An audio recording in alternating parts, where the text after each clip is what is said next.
Whether your irons are looking a little bit worn, or like me, you walked into a golf store, found a used set of irons that you loved and wanted to take them on for a project, replacing the paint fill in your irons is an easy project to do that can restore the look and feel of your irons to either how they looked when you first purchased them or give them an entirely new personality.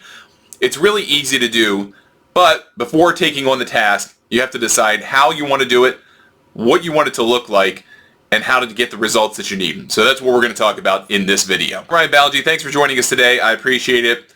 As I alluded to, a few weeks ago I walked into a second swing location for the first time here near my home in the DC area, and I found this beautiful set of Hogan Apex Edge Pro irons. And they were available for $50. There was no way I was going to say no. I've never done a restoration, never taken a set of irons and kind of fixed them up from end to end, and I wanted to try to take on this project. I had a plan for how I was going to deal with the heads for the most part. My friend Daryl does a great job sandblasting faces of irons, really cleaning them up, making them look good with a buff, and I knew I was going to have him do that. I knew eventually I would also remove all of the grips. I've old stock lambkin grips that came with this. Maybe they've been replaced, whatever they are, but I knew I would replace that myself, and I know how to do that. But one thing I've never done is to replace the paint fill on irons or wedges, frankly any club for that matter. And I've kind of looked into this and had some different ideas on how I want to approach it, and ultimately came down to the path that I chose to use that I think has worked out pretty well, but may not necessarily work for everybody.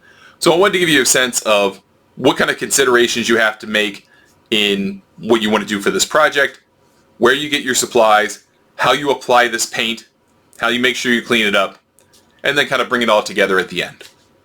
So, when you are deciding to take the paint fill out of an old set of irons or an existing set of irons, you can do it a couple of different ways. And it kind of depends on the state of the paint fill in your irons and where it's located and how much of it you have to remove. For me, with these Hogans, they weren't in the best of shape to begin with. So, in some cases, some of the paint fill, for example, here in the Hogan part, which has now since been replaced, a lot of it had come out. Or here on the numbering and in the lettering on the bottom and the sole, the apex edge, some of that had been scraped out or removed or just simple wear and tear of years of playing golf with them. So for me, removing the paint was a fairly easy task. I used a scraper. It was a simple scraper. It's $3-4 at a Home Depot. HDX is their brand name. I mean, you can get this in any hardware store, and it usually comes with like 4 or 5 blades, and it's really easy to use. It's very safe. So you have a safety end of the blade, which is what's hanging out right now. Pop this guy open, move the blade, clip it back into place, and now you've got a scraper. Now you can use this to easily scrape out and remove paint. Now you're going to have to angle this, right? And you're going to need to be able to use the edges of this blade pretty precisely, because if you look at a golf club like this, obviously we have big numbers. So and what I chose to do was to scrape around as best I could, because this is a fairly thin blade, and scrape out all the paint around the number. Then on the apex edge lettering, I did the same thing. But the blade wasn't as easy to maneuver as I thought it might be. So I would recommend looking at an X-Acto knife, for example, and help you scrape off some of that excess paint. Here on the back, obviously with the Hogan signature, it would be difficult to remove all of that paint easily with either a scraper or even an X-Acto knife. So in that consideration, you may want to have acetone or some kind of alcohol remover, and you could use a scrub brush to help you remove some of that paint. I think acetone is the easiest way to remove it. You have to be careful with it. I would use gloves. It can be a noxious smell for some people. I didn't need to do that in my case, but if you're kind of starting with something like this where the paint is particularly difficult to remove, I would look at acetone as a good starting point. And you don't have to acquire a lot of it. It doesn't cost a lot of money. You can get it at any hardware store. You can also get it at any hobby store. Which leads me to the second topic, the second supply that you absolutely have to have in this process. Some kind of paint. You need something to replace your old paint fill with. Now in this case, I went with actual paint. Actual acrylic craft paint. So This is the brand I have here, Testors. I found this at a hobby store. Actually, in this case, I found it at Michael's, which is a craft store. And you can also find this at any hobby store. If you want to go to like a Hobby Lobby kind of place, a local hobby store, they're going to have little bottles like this. They're $3, $4, $5 depending on where you're shopping and what you're getting.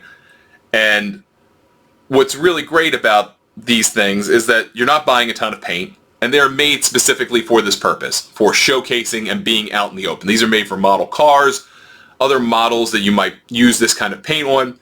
It's acrylic, so it lasts a while. It dries fairly quickly. It cures even, quicker than you might expect, somewhere in the range of 6 to 8 hours. But it's kind of dry to the touch in 45 minutes. And the thing I really like about these acrylic paints is that you can easily pick the colors that you want. There are so many different types of hobby paints out there. You can have them in all kinds of different finishes and colors. You have to choose between matte and shiny, really, and then you have to choose the colors that you actually want. My personal recommendation, this is up to you in the end of your personal taste, but if you have like a chrome, a shiny looking head, I would look toward having a glossy acrylic as your paint for all of them. But if you have maybe a black PVD finish or a similar matte style finish that you might see in a lot of modern irons that are maybe hollow bodied, I think of maybe like some ping irons come to mind, you might want to look at a matte finish. That matte will probably look better against that dull body as opposed to a shiny glossy finish that you might get from acrylic. For my set, I chose 3 colors. So I had a different color for the numbering, which would be this green. I had different colors for the apex edge lettering. And then I decided to just keep the original black lettering from the Ben Hogan signature and fill it with black. Now, for me, the easiest way to do this was to just simply go to the craft store or to a hobby store and buy a little bag of paintbrushes. They're $4 or $5. You get like 15 of them. It's really easy. Once you have removed the paint that you need to remove, then all you really need to do is make sure you shake up your bottle, have a nice safe space to work here. So you're going to want to have like newspaper out. Ideally, you could have like a vice clamp. This will make it a little bit easier so you don't have to touch the club as much, and you could clamp it into place. I did not have that at my disposal, but it would probably make it easier if you had a workbench to do that. And make sure you have paper towels or work towels around. I would say work towels are a little bit better. They're a little easier to wipe up. I use paper towels because I just didn't have the patience for this and wanted to do it pretty quickly. But either you have to have around. And make sure that when you're using them, you want to use them as dry. You don't want to use them wet. I used them early on in the process, wetting them up to try to remove excess paint. It didn't work so well. So as you're going through this process, obviously you've scraped out the paint. You're going to paint exactly in the space that you want it to be. Now that's what I did with a paintbrush. You could also do this with a paint marker. They make golf-specific paint markers, or you can just buy them at the craft store. And you can also use gauged bottles where you can have kind of a needle-style applicator. They make those. You can just buy the bottle and put the acrylic paint into it and then kind of apply with the needle. You can do it that way. That's a little bit less messy, but also you have to be a little bit more specific. And in my case, with the Apex lettering and the Ben Hogan lettering, it seemed too thin to be able to accommodate that. So I decided to use a brush method here. But both of those options are totally fine, and the paint fill is totally okay too with the paint marker. They also make these pre-made. You can find them on Amazon. There are different companies that will make these paint fills with an applicator already on it. The limitation there with either the paint markers or with these special made golf paints is that you have a limited selection of options. With the hobby paints, I mean, there's 100 or 200 colors out there. You can really customize this down to exactly what you want. And that's what I chose to do here. But if you want something a little bit easier, a little bit less messy, you go the paint marker route, or you can get these acrylic paints and have that applicator piece of it, depending on what you're filling and how wide that space is. That all said, when I was doing this, I went ahead and actually just painted over the entire area. I didn't just paint, for example, in this 8-iron, I didn't just paint exactly in the 8-iron. I wasn't going to be that exact to get it all in the 8. I knew I would miss. So I went ahead and painted across it in the general range of it and let it settle for about 60 seconds to 90 seconds depending on the kind of situation. I kind of wound up letting it go longer the longer that I did it. So closer to 90 seconds I think is fair to just kind of let it settle down a little bit, start to kind of dry, and then I would take the paper towel that I was using, make sure that it was dry, and I ripped it into sections ahead of time. Instead of using one big square at a time, I ripped it into sections per club, maybe 3 or 4 per sheet of paper towel, because that way you're working with something smaller. Once you're done with it, you just get rid of it. You move on to something that hasn't been tainted by paint already, because that can spread. It can get on your hands very easily. Whether you wear, if you don't wear gloves, if you wear gloves, I would recommend that. But what I would then do is wipe it off and make sure I got off as much as I could. Then I went and did the next section with the next color, in this case the Apex Edge lettering, and this forged lettering here on the side I also did in that blue color. And then once that was done, I went ahead and did the Hogan lettering. I actually kept the original paint as it was, and I also filled in this Pro, the same black color as the Ben Hogan signature. For me, this was the easiest way to do it. I could fill it in. If I made a mistake, I could just wipe it off.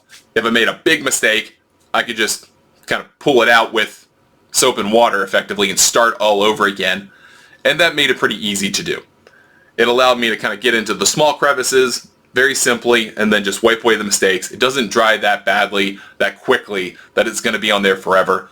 And, as I mentioned earlier, having this scraper actually comes in handy on the back end too, because once you let this dry, and you can let it dry for 30 or 45 minutes, again, before it starts to kind of feel dry enough to the touch that you won't smudge it everywhere, then you can come back and just scrape away on the head here.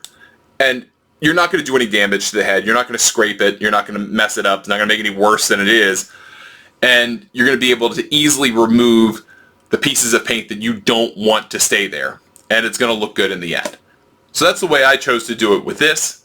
But if you chose to use the bottle applicator, you're going to come into the same situation, right? You're going to need to be able to apply the paint, let it dry, and then for any mistakes that you make, you're going to want this scraper available to you so that you can remove precisely exactly what you want with the right angles and right scraping, and not necessarily have to bring in acetone that's wet or a spirit that's wet and potentially removing more than you want, having to reapply.